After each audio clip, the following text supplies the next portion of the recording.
There are 5 ways I know to combat high ammonia and nitrite readings.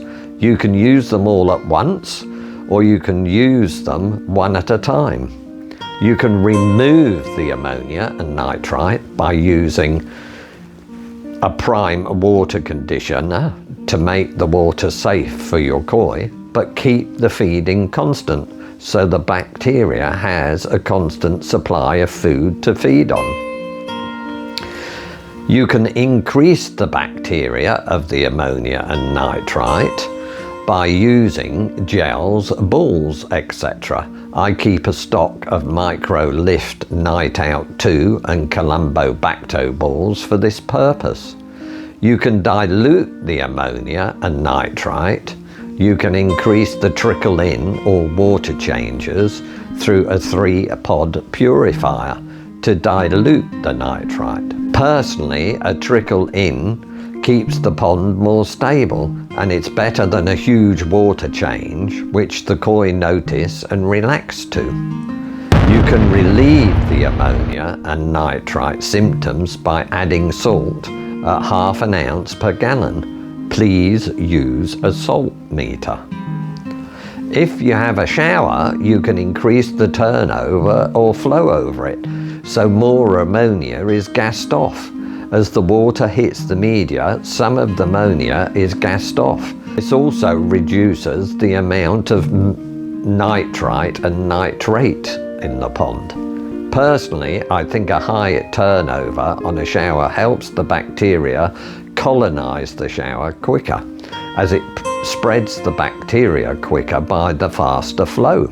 There is a lot of air in the water as it splashes down, and the media is covered with a thin film of water, so the other side of the water is open to the air, so there is a lot of air-water contact or exchange. As the turnover is higher, the bacteria get to feed off the ammonia and nitrite in the water.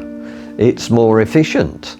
If the bacteria misses some of the ammonia or nitrite in the water, it comes around again quicker, so the bacteria get a second bite of the cherry. But the shower does need the air to circulate freely around it for it to work effectively. On showers, I like a tray on the bottom tier to trap all the debris washed off from the media to stop it going straight into the pond. Some of the ceramic dust can be very sharp and it can cut a koi's mouth, which then leaves them open to a bacteria infection. I rinse out the trap once a year.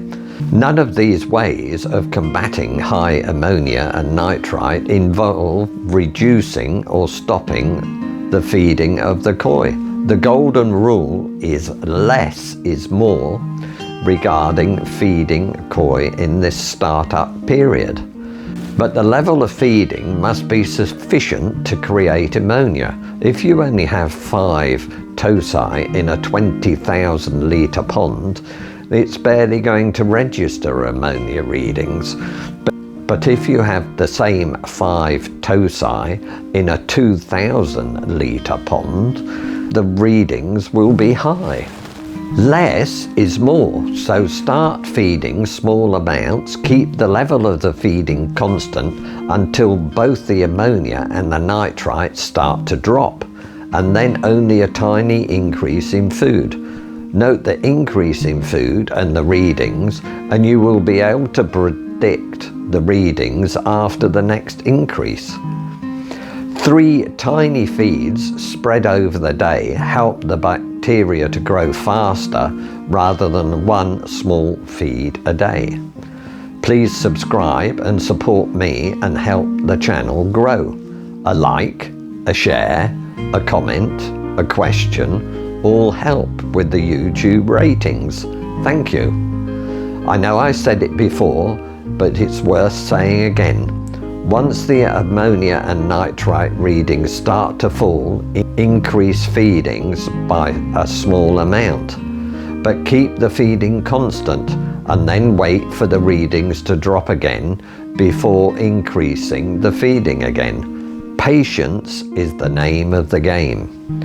Test the water regularly so you can monitor the water and note down the water parameters so you have a reference to refer to later. I use Hannah pocket checkers. I will do a separate video on these at some point.